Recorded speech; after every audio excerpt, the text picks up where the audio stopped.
علیکم، میں امداد سمرو۔ حکومت نے ایک ایسا فیصلہ کیا ہے جس سے ایک جھٹکے میں 6,000 لوگ بے روزگار ہو جائیں گے۔ 31 ارب روپے کا لگا ہے ٹیکہ، یا 31 ارب روپے ڈوب گئے ہیں۔ اور ایک تنازعہ ہے بلوچستان میں، کوئٹہ میں 13 لاشیں کس کی تھیں؟ کاسی قبرستان میں دفنائے گئے 13 جنازے کس کے تھے؟ وہ کون تھے؟ اس پر تنازع ہے۔ حکومت کچھ کہتی ہے اور وہ جو بلوچستان مسنگ پرسنز کے لیے تحریک چلانے والی مہرنگ بلوچ کا الزام کچھ اور ہے۔ اس پر بھی مختصر بات ہوگی۔ اور ایک معاملہ جو ہے وہ ہے مہنگائی کا۔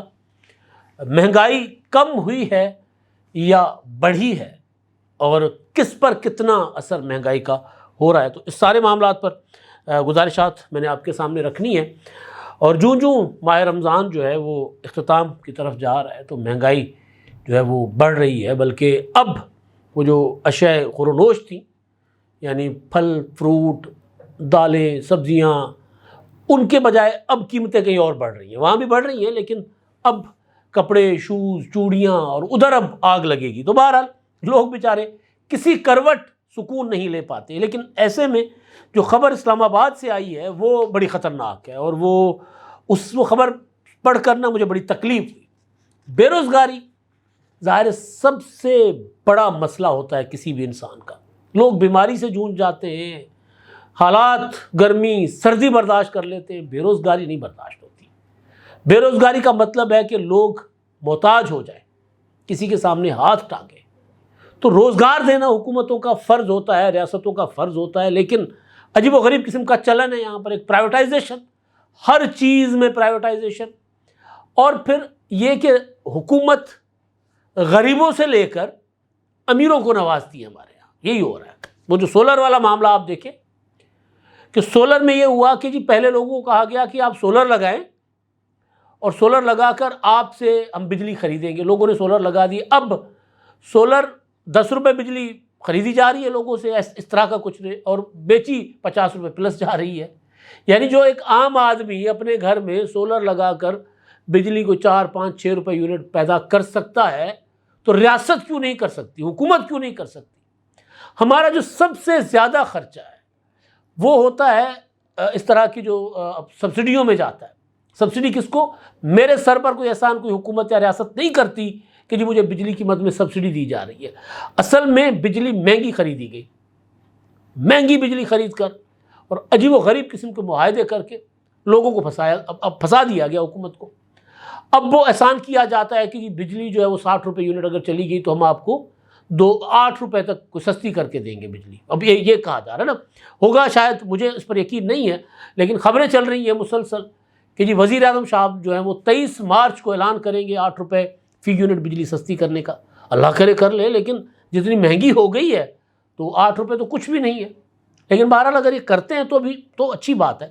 لیکن مجھے انجام نظر یہ آ رہا ہے، اللہ کرے کہ ایسا ہو، لیکن مجھے انجام نظر یہ آ رہا ہے کہ آپ کو یاد ہوگا کہ ہر 15 دن کے بعد جب پیٹرولیم کی قیمتیں ایڈجسٹ ہونی ہوتی ہیں تو خبریں آتی ہیں کہ جی بڑا ریلیف دیا جائے گا لوگوں کو، 8 سے 10 روپے، 10 سے 15 روپے، اس طرح کی خبریں آتی ہیں۔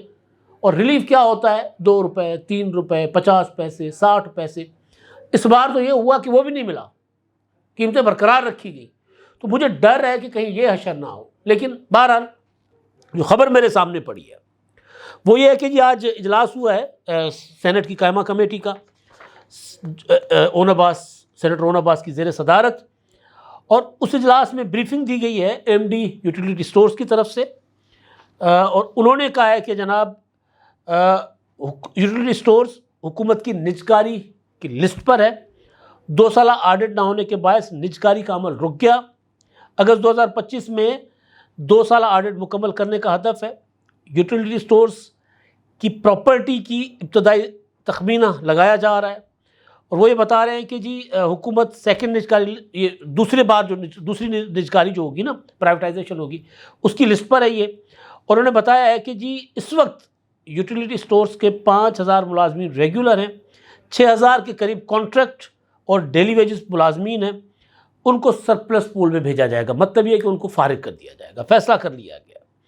اور پھر آگے وہ بتا رہے ہیں کہ جی 1,700 یوٹیلیٹی سٹورز جو ہیں وہ بند ہوں گے، اور 1500 کے لیے اسٹاف درکار ہوگا۔ 1000 کے قریب اس وقت فرنچائزڈ ہیں، اور یوٹیلیٹی سٹورز کا ماہانہ خرچہ 1 ارب 2 کروڑ تھا، اب ماہانہ خرچہ 52 کروڑ روپیہ رہ گیا ہے ان کو سرپلس کرنے کے لیے، یعنی صرف 52 کروڑ کچھ بھی نہیں ہوتا ریاست کے لیے 52 کروڑ روپے، صرف 52 کروڑ بچانے کے لیے 6000 لوگوں کو بے روزگار کر دو۔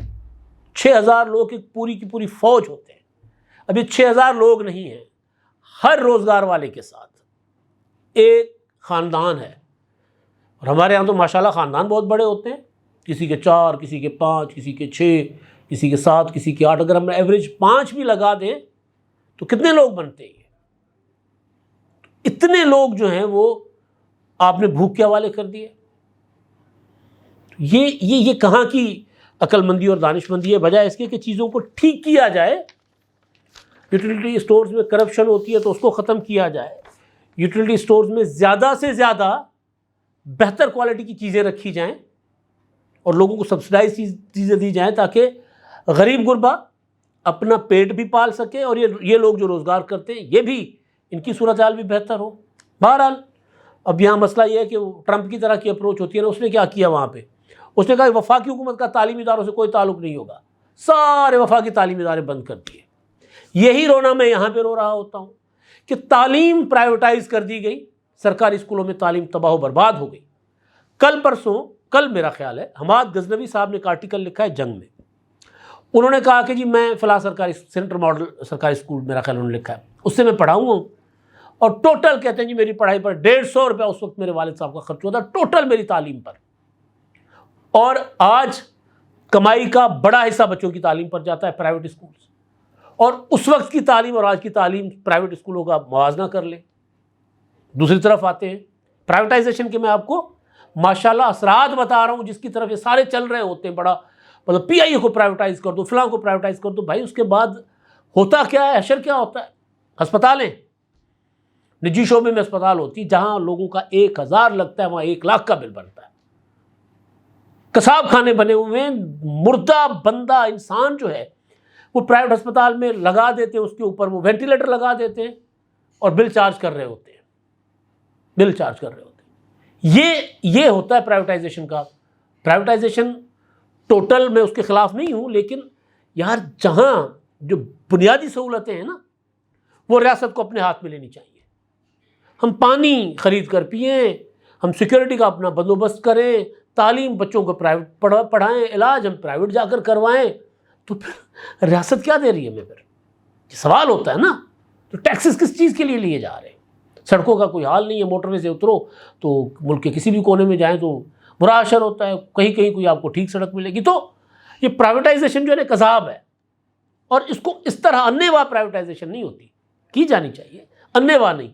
اور پھر کنٹرول، پرائیویٹائزیشن ان ملکوں میں کامیاب ہوتی ہے جہاں یہ سرمایہ دار مافیاز نہیں بنتے، وہاں پر جہاں ریاست کا کنٹرول ہوتا ہے نا، سرمایہ دار کو گردن پہ ہاتھ ہوتا ہے کہ خبردار 2 نمبری نہیں کرنی۔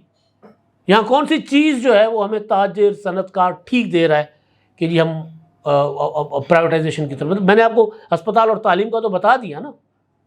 اچھا جی، Karachi stock exchange, Karachi stock exchange میں آج کاروبار کا آغاز جو ہے وہ تیزی سے ہوا، تاہم مندی کا رجحان بعد میں آیا اور سرمایہ کاروں کے 31 ارب روپے ڈوب گئے۔ یہ رپورٹ ہو رہا ہے کہ آئی ایم ایف کے ساتھ جلد اسٹاک لیول معاہدہ طے پانے اور $1 ارب کی قسط ملنے کی راہ ہموار ہونے، رواں سال جی ڈی پی کی نمو 3% ہونے کی پیشن گوئی جیسے مثبت سینٹیمنٹ کے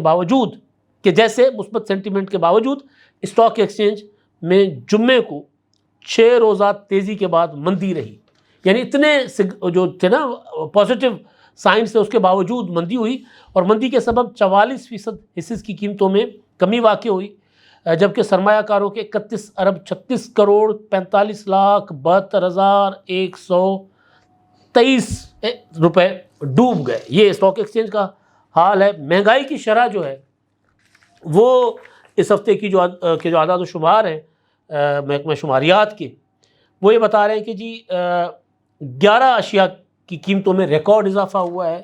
ملک میں 2 ہفتے مسلسل اضافے کے بعد حالیہ ہفتے کے دوران مہنگائی میں اضافے کی رفتار کی شرح میں 0.35 کمی واقع ہوئی ہے، جبکہ ملک میں سالانہ بنیادوں پر مہنگائی بڑھنے کی شرح 1.20 یعنی تقریباً 1.25% اس میں اضافہ ہوا ہے، بڑھا ہے۔ اچھا جی، ہفتہ وار بنیادوں پر مہنگائی کی اعداد و شمار جاری کر دیے گئے، جس کے مطابق ایک ہفتے میں 11 اشیاء ضروریہ کی قیمتوں میں اضافہ اور 18 کی قیمتوں میں کمی، جبکہ 22 جو ہے وہ قیمتیں 22 کی قیمتیں جو ہے وہ مستحکم رہی ہیں۔ یہ اعداد و شمار ہیں جی۔ اس میں پھر مختلف طبقات، جو تنخواہ دار طبقات ہیں، اس کا بھی ذکر کیا گیا ہے کہ اتنی بریکٹ میں جو تنخواہ ہے اس پر کتنا اثر پڑا ہے مہنگائی کا، اور وہ بھی الگ سے ظاہر ہے وہ جو محکمہ شماریات ہے اس نے فگر دیے ہیں۔ اچھا جی، اب یہ معاملہ بڑا حساس ہے، اور یہ ہے کوئٹہ سے متعلق۔ ہم ایک بڑے سانحے سے گزرے ہیں، جعفر ایکسپریس والے، اور اس سانحے کے بعد وہ جو ہائی جیکنگ ہوئی تھی، اس سانحے کے بعد کل پرسوں سے ایک چیز چل رہی ہے کوئٹہ ہسپتالوں کے حوالے سے، کہ وہاں پر کل میں نے سنا وزیر اعلیٰ بلوچستان سردار سرفراز بگٹی صاحب کہہ رہے تھے کہ جی ہم نے کوئی وارث ہیں ان لاشوں کے، میتوں کے، تو وہ آئیں، ہم نے لشکروں اور جتھوں کے حوالے یہ لاشیں نہیں کرنی۔ ہوا یہ کہ لوگوں کو پتہ چلا کہ جی جو لوگ جو دہشت گرد مارے گئے، وہ ان کی لاشیں جو ہیں وہ کوئٹہ آئی ہیں۔ اس پر تنازع ہوا، لیکن اصل میں جو تنازع کھڑا ہوا ہے وہ ہوا ہے کاسی قبرستان میں جمعرات کو 13 قبریں جو ہیں وہاں پر، ایک جو بی بی سی کو میں کوٹ کر رہا ہوں، محمد کاظم کی رپورٹ ہے، وہ کہہ رہے ہیں کہ بزرگ جو ہے نا وہ 13 قبروں پر وہ جو مٹی کے ڈھیر بنے ہوئے تھے ان کو ٹھیک کر رہے تھے، یعنی اس قبر کی شکل دے رہے تھے۔ اب اس میں جو حکومت کا کہنا ہے، سرفراز بگٹی صاحب کا کہنا ہے کہ جی یہ وہ دہشت گرد ہیں جو مارے گئے تھے، اس میں جعفر ایکسپریس پر جو حملہ کیا انہوں نے، ہائی جیک کیا، اس دوران مقابلے میں مارے گئے تھے، ان کو مار گرایا گیا تھا، یہ وہ لوگ ہیں۔ اور اس میں انہوں نے کہا کہ جی کوئی وارث نہیں ہے تو ہم کیا کر سکتے ہیں، ہم نے تو پھر ان کو ایدھی کے ذریعے پراپر پروٹوکولز کے ساتھ، جو ہوتا ہے پروٹوکول کسی بھی نامعلوم لاش کو دفنانے کا، وہ ہم نے کر دیا۔ لیکن بی بی سی کہہ رہا ہے کہ نہیں، ایدھی والے کہہ رہے ہیں کہ جی ہم نے تو ایسا کچھ کوئی تدفین نہیں کی، وہ بی بی سی والے کہہ رہے ہیں، یہ محمد کاظم جو ہے رپورٹ کر رہے ہیں۔ پھر ساتھ ہی وہ یہ کہ جی ہسپتال میں یہ میتیں لائی گئی تھیں، تو جو کوئٹہ کا ہسپتال ہے سول ہاسپٹل، وہ کہہ رہے ہیں کہ نہیں ہمارے پاس نہیں آئی تھی۔ لیکن بہرحال اب جو ماہرنگ بلوچ ہیں، جو اپنا یہ بلوچ مسنگ پرسنس کی تحریک کے نام ظاہر ہے وہ سامنے آئی تھی، اب اس وقت بلوچستان میں اگر کوئی اس طرح کی وائس ہے تو وہ ماہرنگ بلوچ ایک اس طرح بڑا ایک نام بنی ہے۔ ریاست یا اسٹیبلشمنٹ کی تنقید بھی ان پر ہوتی ہے، اور دوسری طرف ان کو پذیرائی بھی ملتی ہے بلوچستان میں۔ تو بہرحال ماہرنگ بلوچ کا الزام یہ ہے کہ جس انداز میں لاشوں کو دفنایا گیا ہے، اس سے وہ کہتی ہیں کہ خدشہ یہ پیدا ہوتا ہے کہ جس طرح جو لاپتہ لوگ تھے ان کو مار کر دفنا دیا گیا۔ تو بہرحال ہسپتال میں پھر کچھ ایسی بھی چیزیں آئی ہیں ہسپتال ذرائع سے کہ کچھ لاشیں ایسی آئی تھیں جو گرمی کی وجہ سے گل سڑ گئی تھیں، جو بی بی سی رپورٹ کر رہا ہے، اور پھر ان کو جو ہے وہ دفنانا ضروری تھا، تو اس لیے ان کو دفنایا گیا۔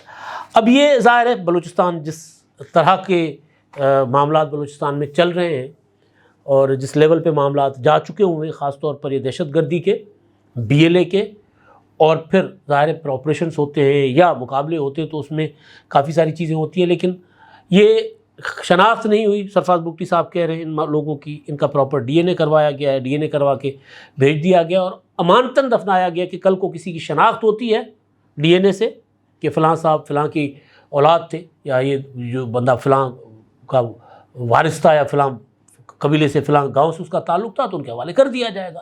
تو یہ ایک 13 لاشوں کا معمہ بنا ہوا ہے کہ 13 لاشیں کس کی تھیں۔ حکومت کہہ رہی ہے دہشت گرد ہے، اور ماہرنگ بلوچ کہہ رہی ہے کہ نہیں، خدشہ یہ ہے کہ یہ مسنگ پرسنس نہ ہو۔ تو بہرحال معاملہ بڑا کنفیوزڈ، حساس اور عجیب و غریب ہے بلوچستان کا۔ جس طرح بلوچستان کا معاملہ عجیب و غریب ہے، اسی طرح یہ کاسی قبرستان کی لاشوں والا معاملہ بھی معمہ سا بن گیا ہوا ہے۔ اب تک کے لیے اتنا ہی، اللہ حافظ۔